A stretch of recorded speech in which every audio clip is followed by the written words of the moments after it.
part of the District of Wonders network, featuring Starship Sofa, Crime City Central, and Protecting Project Pulp.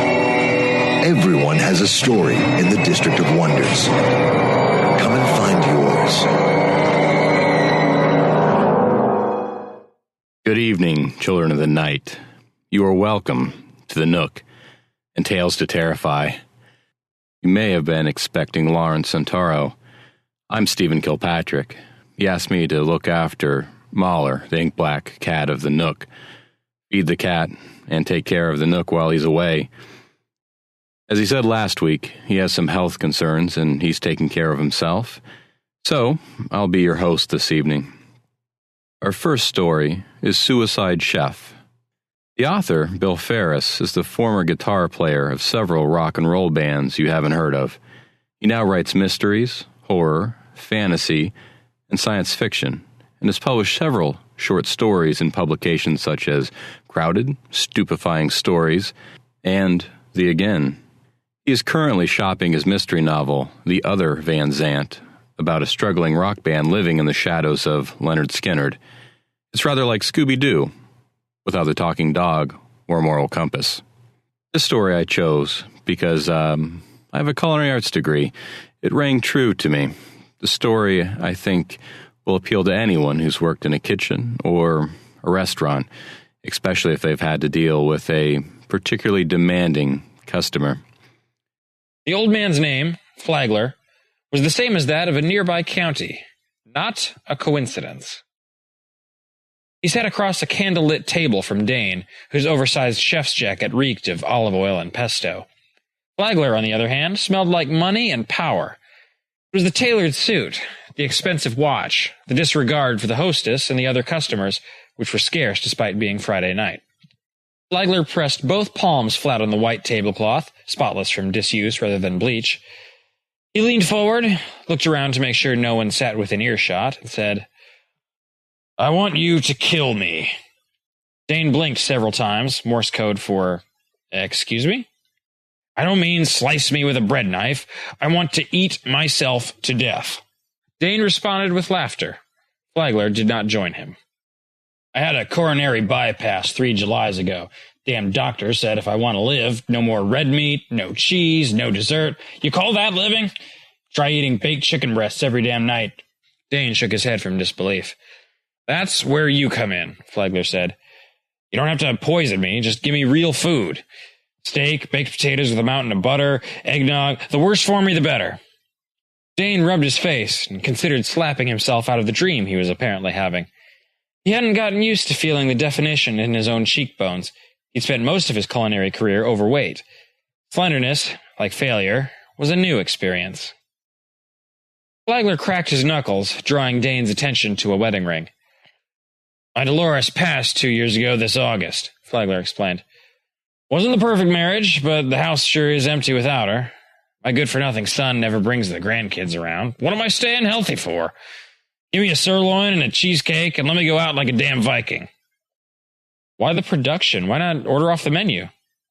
"Because I want your best. I used to come into the Seminole Club when you worked there. I remember saying, that SOB knows how to cook, and that was just another day at the office for you."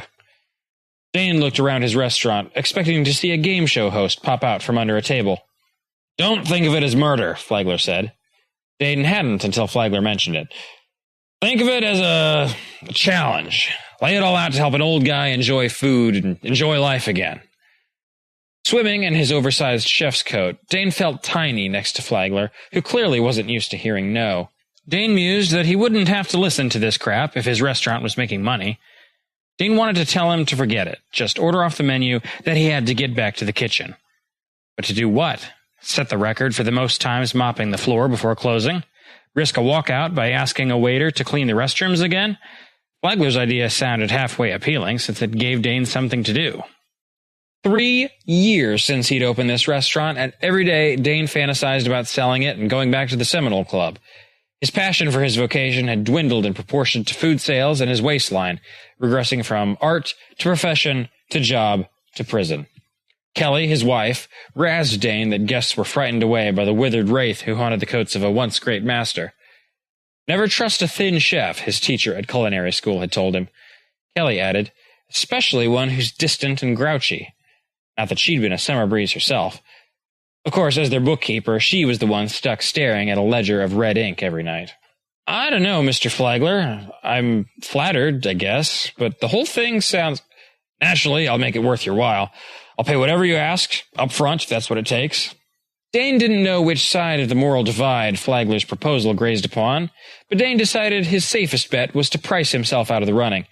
He thought of the highest figure he could reasonably charge, then tacked a 0 to the end. Cash okay? Flagler asked, reaching inside his jacket.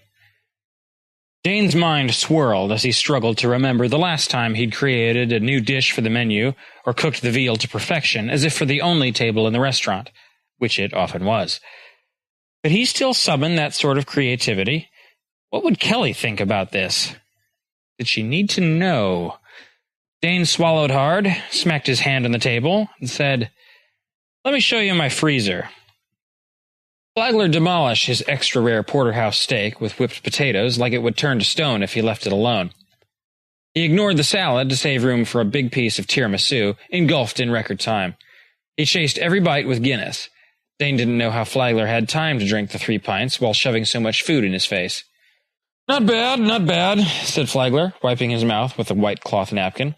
His voice sounded giddy, oiled with alcohol and blood. This might just work. You got a little talent. A little, Dane laughed, but inside he wanted to punch the old man in the mouth. Dane knew full well Flagler said it to rile him up, and it did. He punted an empty mayonnaise tub across the parking lot the moment Flagler left. The old man came for lunch and dinner every day that week. Each meal consisted of a large cut of beef and a niggling remark from Flagler that made Dane's blood boil hotter than the soup of the day. The guy had a fetish for beef, and in the depths of his herbivorous exile, dreamed up an idealized meal, a magic steak cut from the loin of the cow goddess herself that Dane, even in his heyday, could never equal. Dane closed early on Friday. Shoving aside a stack of collection letters, he stayed up all night brainstorming non-beef dishes loaded with flavor, calories, and cholesterol. At sunrise, Dane brewed an espresso, then drove to Restaurant Supply Outlet. He waited at their door until they opened at 9 a.m., went in and bought a narrow, flat black folder specifically for Flagler's menu. That night, Dane, punch-drunk from no sleep and another argument with Kelly, staked himself out behind the bar. He pretended to browbeat the dishwasher on how to shelve wine glasses while he eavesdropped on Flagler's order. Flagler asked, How's the top sirloin tonight? Actually, sir, the server said, as Dane had instructed her, the sirloin's great, but you can have a steak anywhere. Would you care to try the Muscovy duck breast? It's still red meat, and it's wrapped in prosciutto. Chef bought it fresh this morning. Flagler considered. I'll give it a shot. Dane clapped his hands, turned to the kitchen, left the confused dishwasher holding a rack of wine glasses. He turned over all the orders, a long row of Saturday night tickets, to Lisa, his sous chef. Thanks a lot, she said. He would have normally shot back a few words, but tonight he didn't care. Dane didn't take his eyes off Flagler's food from the moment he fired it until he personally put it on the table. Behind the bar again, Dane held his breath as Flagler effortlessly sliced the meat, releasing savory juice onto the melamine plate. Flagler forked the duck into his mouth, and the old man's eyes closed. If Dane didn't know better, he'd suspect Flagler was getting a blowjob under the table. How's that for a little talent, you old bastard? Dane muttered. When Flagler asked to compliment the chef, a request Dane normally ranked somewhere between a trip to the dentist and deep cleaning the fryolator, he sauntered to Flagler's table, unable to keep the smirk off his face. I'm having heart palpitations, Flagler said, grinning from ear to ear. This may be the big one. Can I interest you in some dessert? Dane couldn't believe it when Flagler showed up for Sunday brunch the next morning, boasting about how he was a few pounds heavier than when they'd met, but still as vital and persnickety as ever. A middle-aged gentleman sporting a comb-like mustache accompanied him. We'll have to take another crack at it, Flagler said. The good Lord's giving me another meal, and I'm giving you another customer. This is Bernard. We play golf. Bernard shook Dane's hand like he was meeting the Pope. Well, I've heard great things about your work, Bernard said, eyes wide. Great things. Dane thanked him. Stephanie will be your server. She'll be with you in a minute. Bernard said, Could you tell her I'd like to order from the black menu, please? The black? Are you sure? Bernard nodded. God, he couldn't be older than 55 tops. Dane couldn't help but give him a look. "Hey, my wife's a great lady, don't get me wrong," Bernard said. "But I took a dive in the market, and the life insurance will keep her comfortable." As Dane headed to the kitchen, semi-disgusted, he heard Bernard tell Flagler, "Angina's acting up, so I say, why draw things out?" Over the next few weeks, the clientele got older and more decrepit, crowding out the younger, healthier patrons. Dane had to make duplicates of the black menu. The waitstaff disliked the elderly, but Dane had Kelly leave any complainers off the weekend schedule. The black menu earned him 3 times as much as his normal fare. So what if old folks took forever to eat and left a heap of straw wrappers, breadcrumbs, and chunks of butter on the carpet? Even the notoriously stingy senior set tipped well after gorging and drinking to their own demise, and old men knew how to keep secrets within their country club clique. Last thing Dane wanted was a bunch of suicidal 20-somethings showing up on a dare wearing thrift store formal wear and skipping out on the check. It was their little secret, safe from Overeaters Anonymous rejects, his staff, his wife.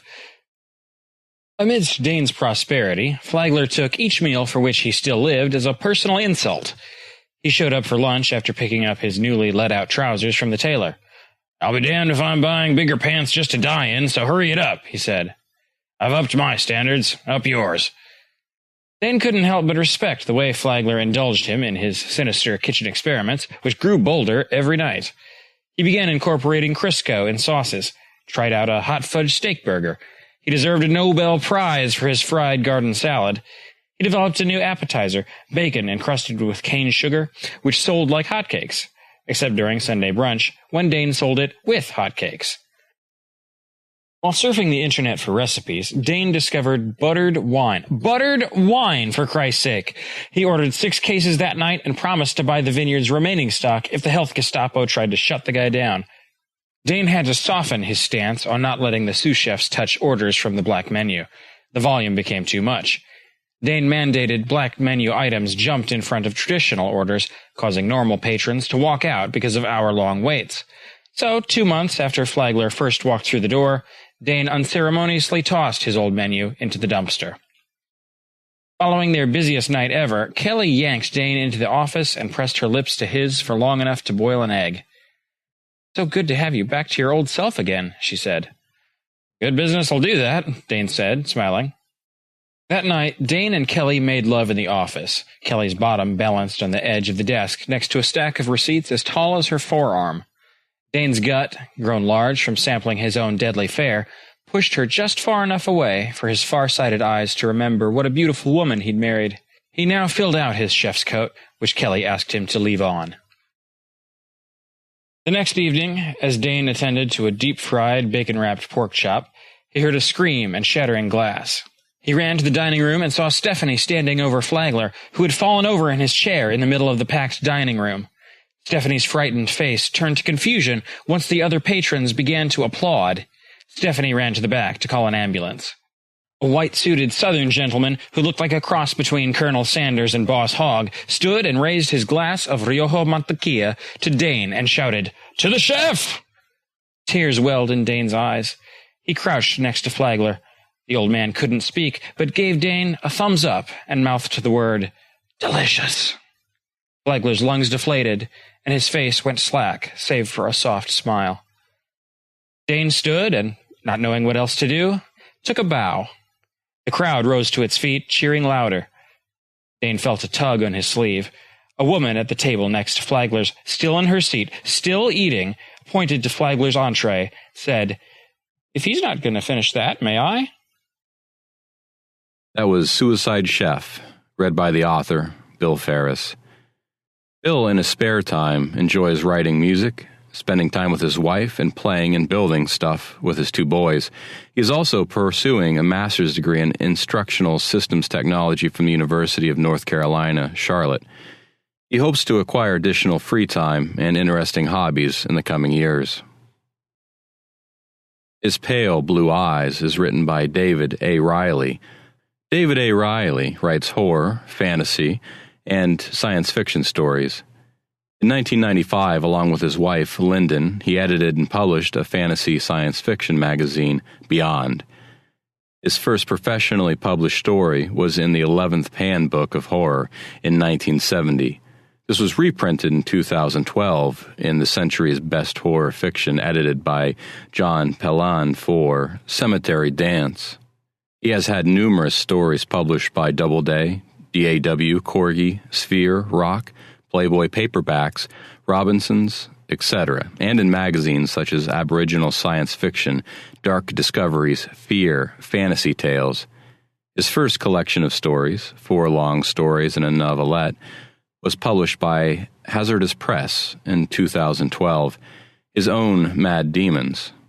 A Lovecraftian novel, The Return, was published by Bloodbound Books in the States in 2013.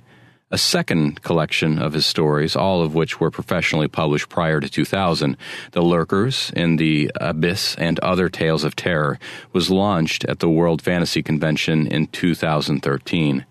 His stories have been translated into Italian, German, Spanish, and Russian. If you haven't already, help yourself something cool to drink.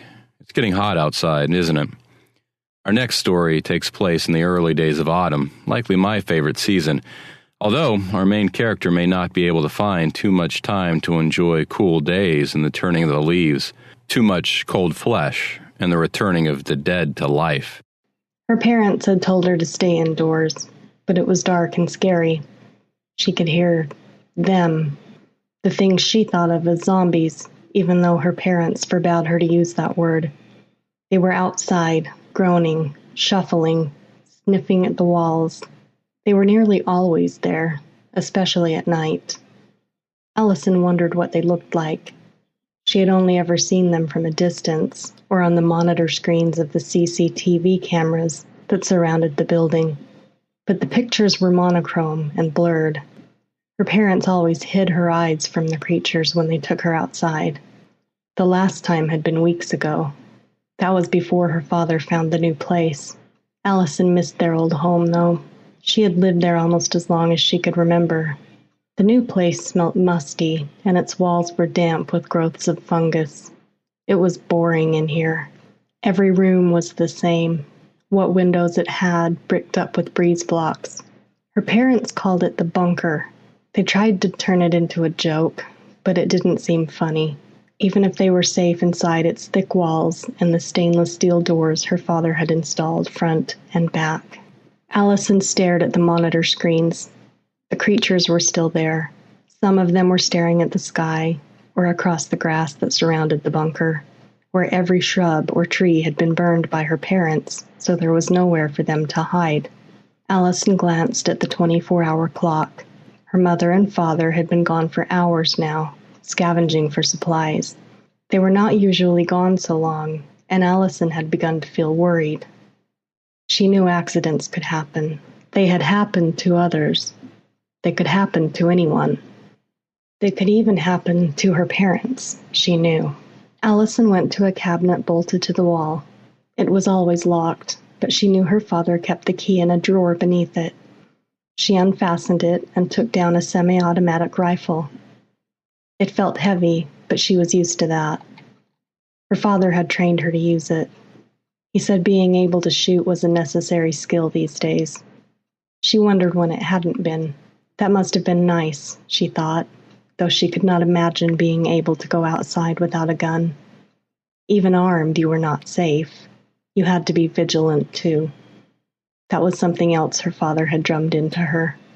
Never relax, never stop looking for possible dangers, and never be fooled by how safe things looked. She missed the friends she once had. They had lived with other families then, but things went wrong.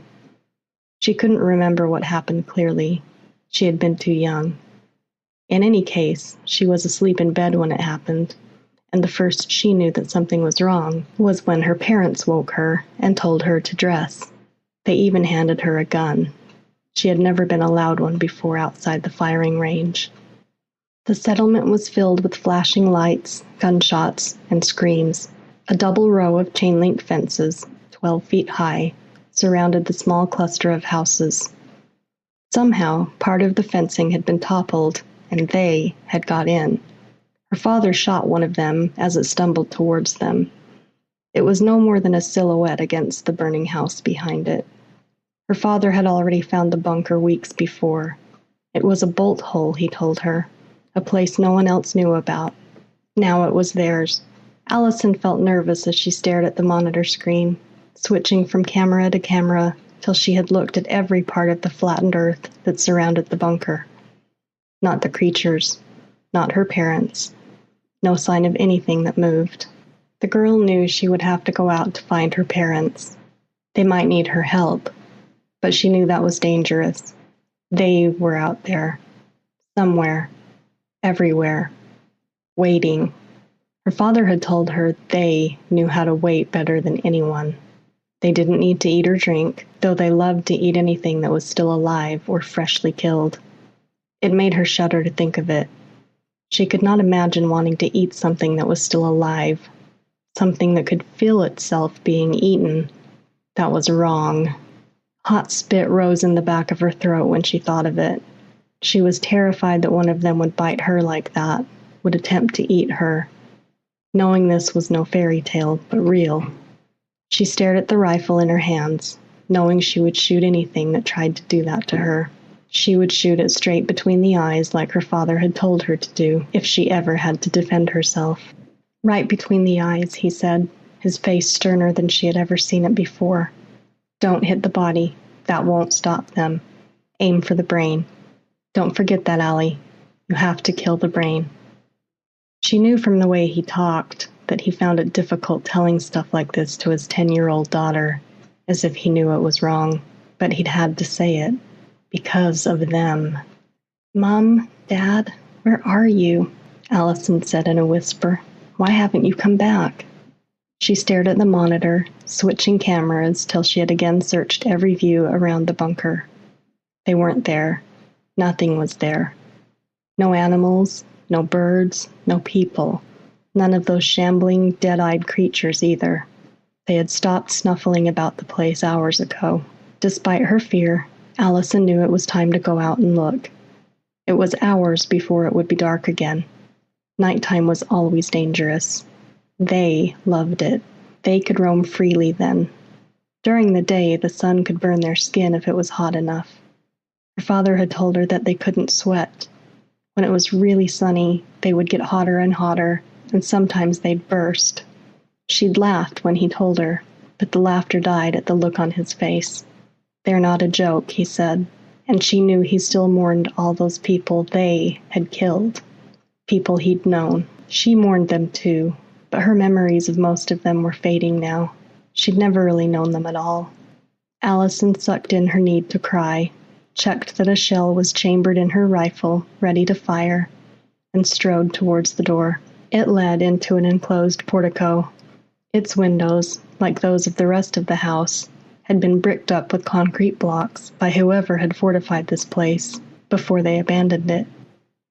A monitor screen showed nothing dangerous lurked outside. Allison unlocked the door and pulled it open. Fresh air blew into her face. It was so much nicer than inside the bunker. She breathed it in, enjoying the taste of it, even though her heart had begun to race at how dangerous it was to venture outside, and for a moment she felt tempted to retreat into the bunker, even though she could hardly bear the idea of not knowing where her parents were. Don't be a baby, Allison told herself. She tensed her finger around the rifle's trigger, then stepped out into the sunlight. It was early autumn, and the sky was clear, a pale, luminous blue that stretched before her with breathtaking width after the closeness of the bunker. There was frost on the singed blades of grass. In the distance, she could see trees, their leaves turning from red to brown. A town lay only a mile away beyond them. The trees were in Aspen Park. Before everything went wrong, she used to go there with her parents to play on the swings or wander around the small lake, feeding its ducks and swans with crumbs of bread. Smoke hung over parts of the town, and she wondered if houses were burning there. Houses were always burning now. People hid inside them. If they were attacked, they would set them on fire and make their escape. Fire was one of the few things they feared. Yesterday, her mother told her they would be driving to the supermarket to see if they could find more food. She said they would only be gone for an hour. Allison knew where they would have gone. It was the same every time they went out now. Shutting the door behind her, Allison locked it, then put the key inside a zip pocket. A gravel path led across the grass to a nearby car park. The building behind her had once been the lodge to a country house that the town council had converted into a tourist information center, which someone had later transformed into the bunker. The tires on the vehicles left inside the car park were flat. Most of the cars were rusty. Many had their windows broken. One had the remains of its driver and passengers. Allison kept her eyes averted as she passed it. Its contents scared her, even though they were now no more than skeletons. Allison watched the vehicles in case any of the dead-eyed creatures were hiding between them, though that was likely. But her father had drummed it into her to keep alert, however safe things seemed. That was how they had survived when others died. Apart from the wind, it was silent. Allison was used to that now. She could hardly remember a time when you could always hear cars or people. What people there were didn't go around laughing or talking or making much noise anymore. They were too busy watching and listening for that. You didn't call attention to yourself. You didn't last long if you did. They were always out there somewhere, watching and waiting. They didn't make much noise either. On reaching the road on the far side of the car park, Allison stood for a moment as she gazed into town. Lines of houses with long gardens faded into a hazy autumn mist. She didn't like the road or the gardens. Gardens were dangerous, especially when they were overgrown. Anything could hide between their tall bushes, shrubs, and trees. But the supermarket her parents had gone to was at the far end of the road. If she squinted, she could make out its roof in the distance. Not too far to walk, she told herself, 15 minutes at most. It would have taken her parents much less than that in their 4x4. Her throat felt dry as she started out. She kept to the middle of the road. She walked around the abandoned vehicles scattered along it, leaving as wide a gap as possible. Not far away, several cars and a minibus had collided and burned into a tangled wreck, filled with the cinders of bodies. There was just enough room for a car to drive between it and the walled gardens on either side. Her parents would have taken this at speed in case anything hid behind the wreckage. Allison felt twitchy as she approached it. Her breath came in gasps, making her feel lightheaded. She was starting to panic, which was no good, she knew. She made herself stop and take deep breaths to calm herself down.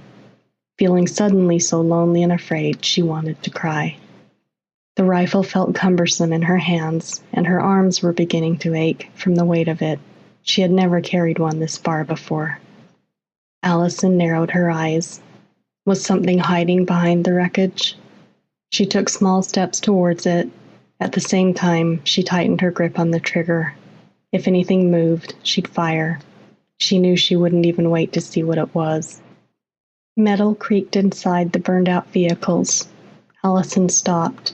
Her hands trembled as she gripped the rifle and swiveled it to point towards the sounds. But she failed to see anything, only rusted twists of torn metal. Holding her breath, she scurried as fast as she could through the gap.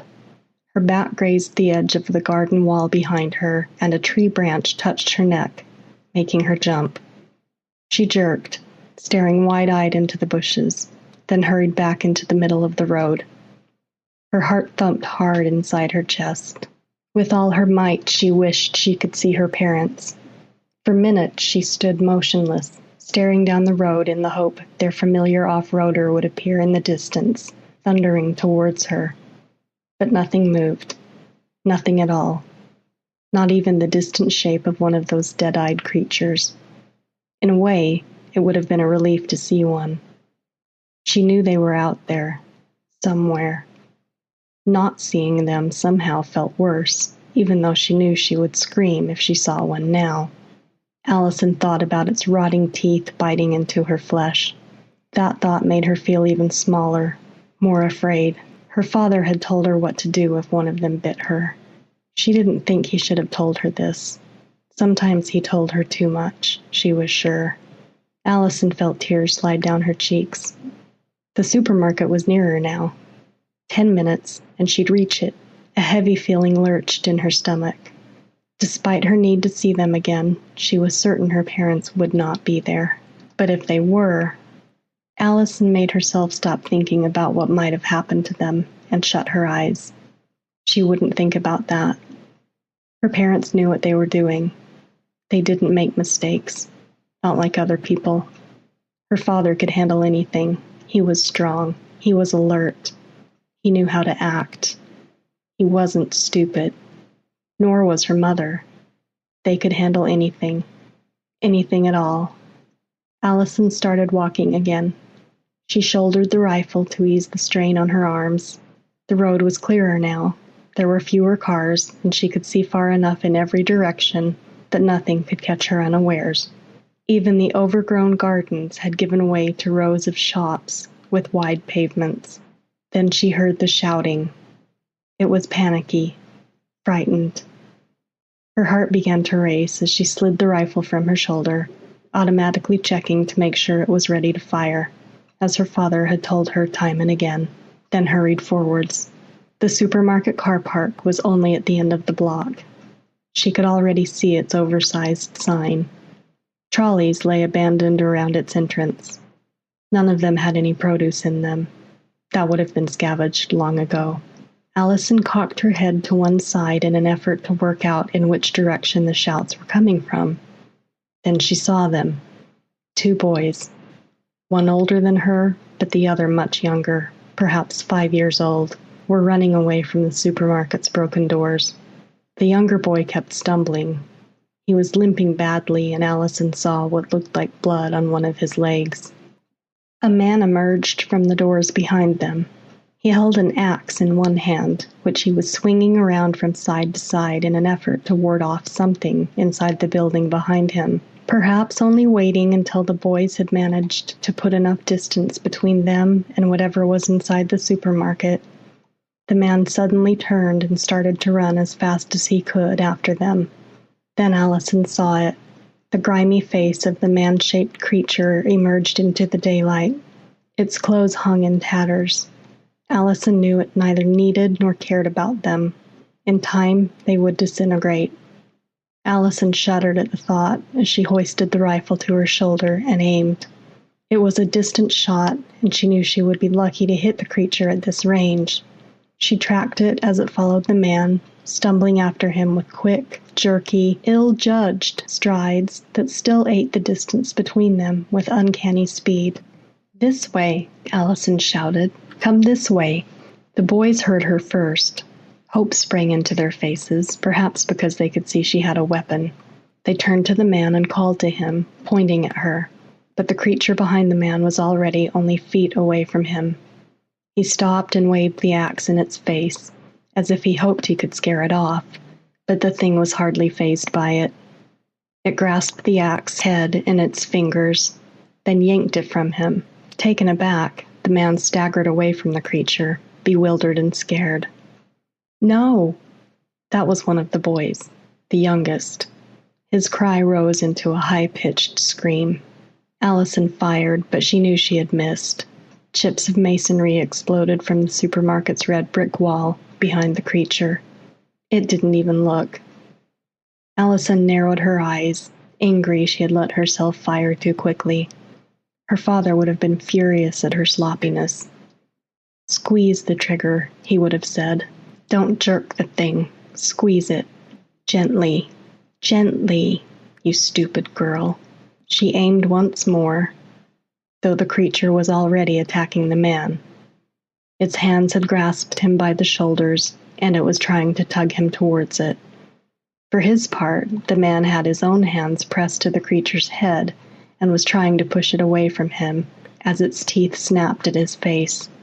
They were so close she knew she might even hit the man if she didn't aim better this time. She barely heard the bark of the rifle before blood sprayed from the top of the creature's head. A huge chunk of skull exploded upwards as the shell impacted above its ear. The man nearly fell as he pushed himself away from the creature. Its blood splashed across his face. He looked confused, as if he could hardly believe his attacker was dead, that he was safe. "This way," Allison shouted. She lowered the rifle. She knew the man had to get away from the supermarket entrance. If there had been one of the creatures inside the building, there was a chance there were more. The man gazed at her, confused. Then, as if collecting himself, he nodded his head, stooped to retrieve the axe from beside the creature's body, and started to lope across the car park towards her. He looked shaken. Who wouldn't be, Allison thought to herself, having one of those things breathing in your face. Already the boys had increased their speed as well. The older reached her seconds later, his face flushed. "You saved our dad," he said. Allison nodded. "Thanks." The boy extended a hand. Surprised, Allison hesitated a moment, then took it. His fingers were warm and strong. She felt a tingle of excitement, which she automatically suppressed. She still needed to find her own father, and her mother too. "That was a good shot." The man was panting heavily. "Greg Smith," he said. "These are my boys. Pete, he's the eldest, and Little Mike." Little Mike didn't look like he appreciated the title, pulling his face, which would normally have made Allison giggle, but she had too many worries to find much humor in anything yet. "You didn't see a man and a woman? I'm looking for my parents." Greg shook his head. "Only those bloody things. I managed to kill one of them with this." He held up the axe. "There were too many, though. They almost trapped us." "Don't you have any guns?" Allison said. "No ammo. We ran out weeks ago." He glanced at Allison's rifle, appraisingly. "Do you still have plenty?" "Wary," Allison said. "Some." The man laughed. "Don't worry, I won't steal it, especially while you're holding that rifle." His laughter sounded strained to Allison, and she surreptitiously tightened her grip on the gun. She could not imagine being without ammunition. Her parents had made sure they had plenty. Ages ago, her father took part in a raid on an abandoned army camp. His share of what they'd found had provided them with enough ammunition to last for years. "I've got to find my parents," Allison said. "We could help her, couldn't we, Dad?" Little Mike said. Greg nodded. "Of course we could. Besides, we're safer with her." He glanced up and down the road. "Do you have any idea where they might have gone?"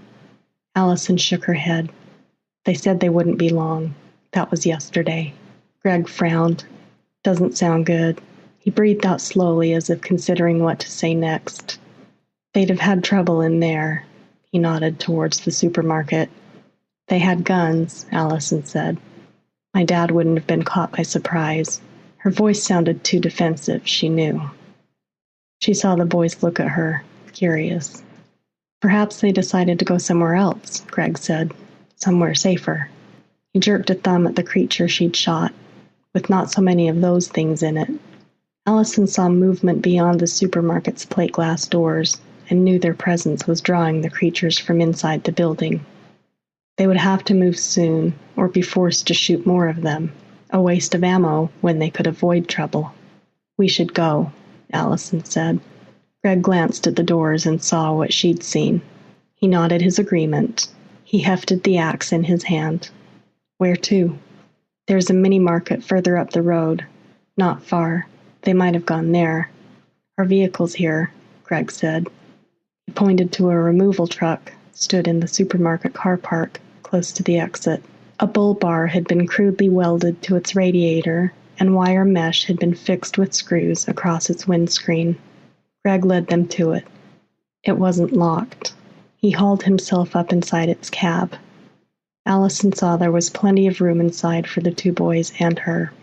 She let them climb in ahead of her, then pulled herself up. The truck started noisily. Noxious clouds pumped from the exhaust before Greg finally put it into gear and drove towards the exit. The roar from the truck's badly tuned engine had succeeded in bringing a couple of the creatures out of the supermarket.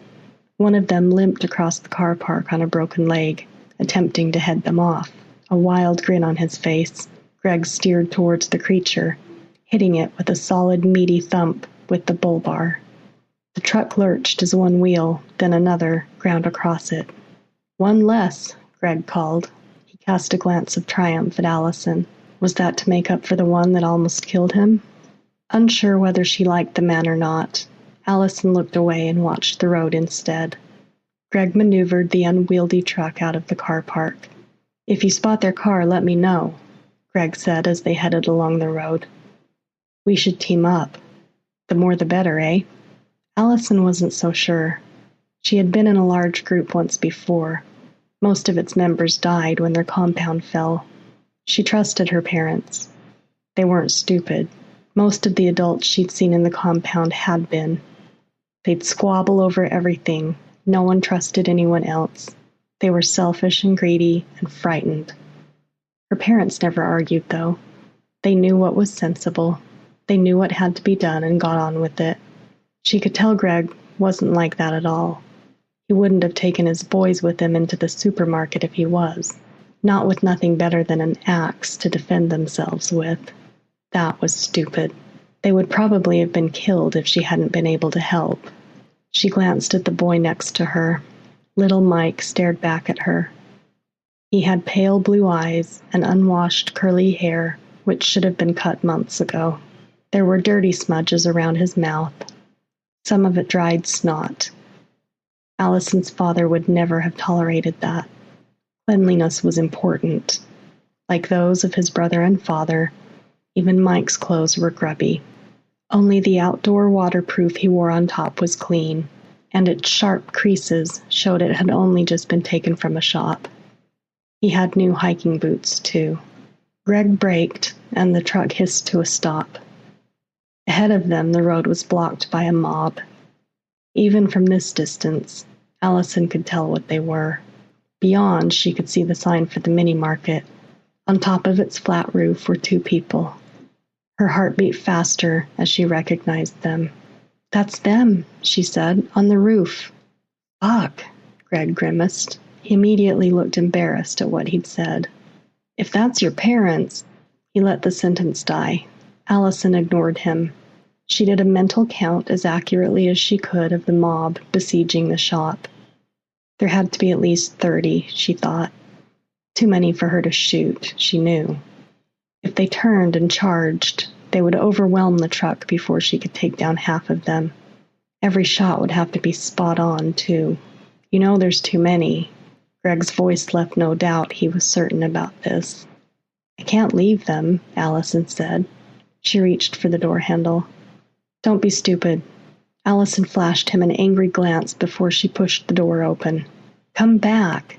She felt little Mike's fingers make an ineffectual grab at the back of her coat as she let herself fall the couple of feet to the road. She looked up into the cab. She could see Greg's face as he peered at her from beyond his son's. He looked irritated. "You'll get yourself killed," he said. "Not if you turn the truck so it's ready to drive away from here." It felt odd to be telling a grown-up what to do, but Greg seemed too scared to think for himself.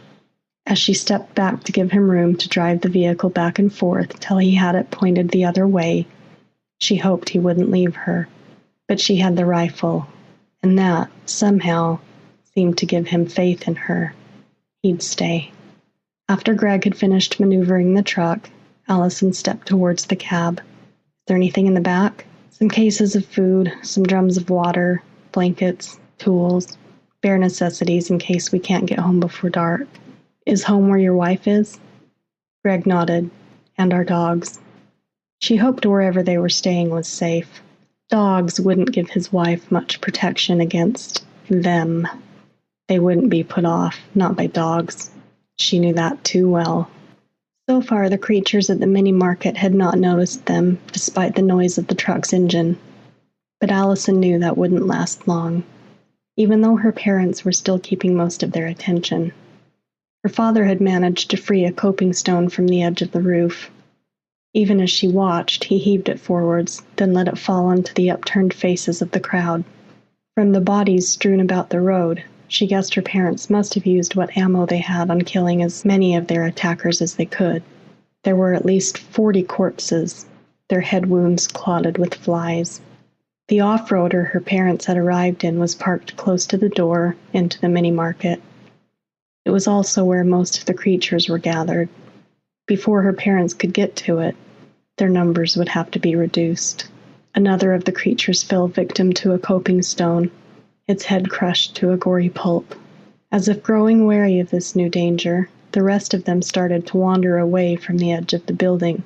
Too many of them, though, were still clustered close to the off-roader, and Allison knew her father wouldn't want to risk damaging it by hurling any heavy stones nearer to it.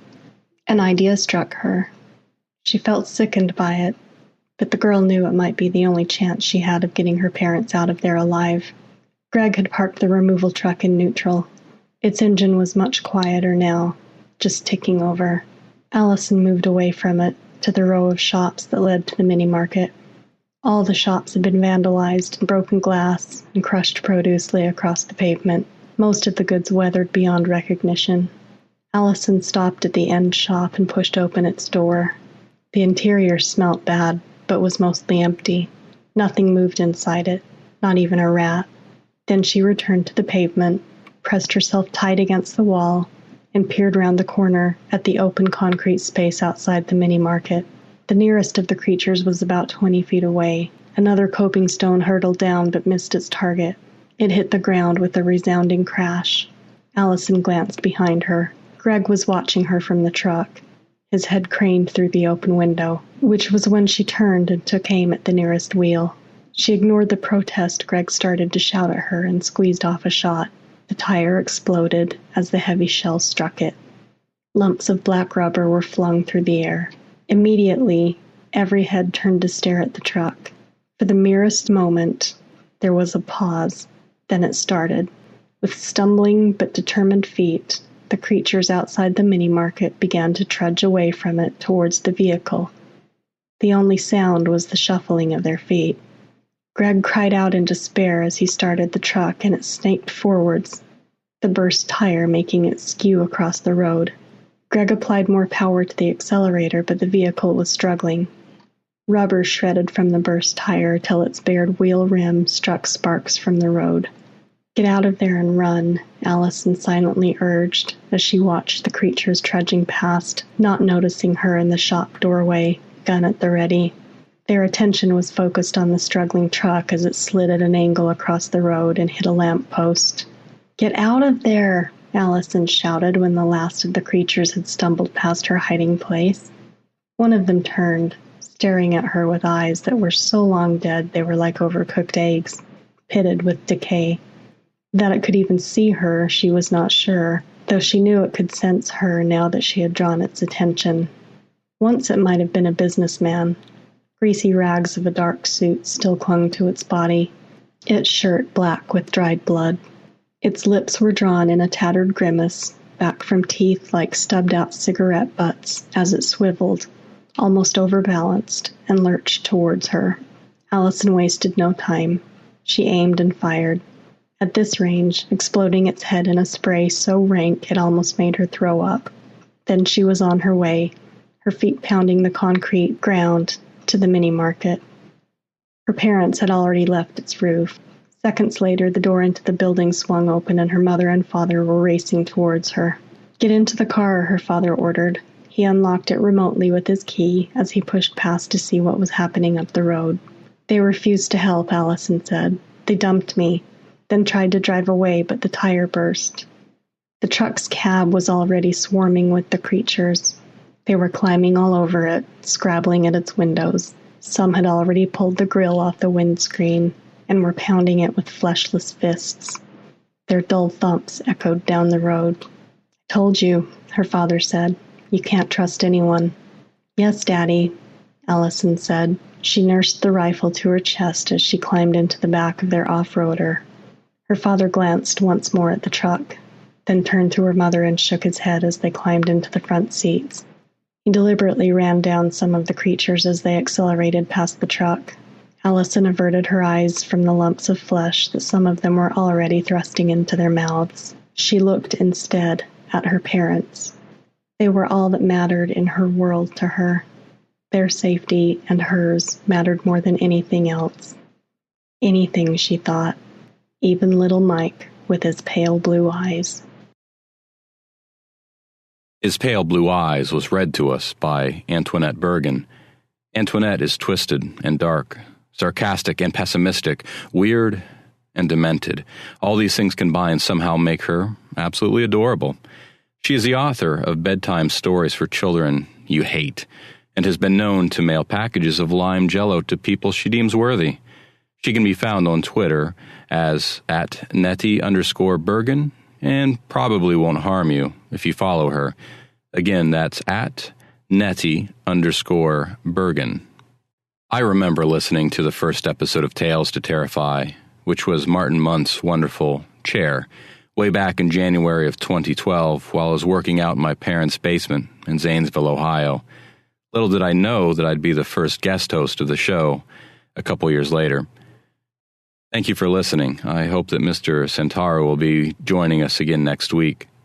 And that will be that for this visit to the Nook. While you take care to move through the streets to your homes and warm beds, I'll still have Mahler, the ink-black cat of the Nook, to find and feed. So for you, I wish pleasant dreams.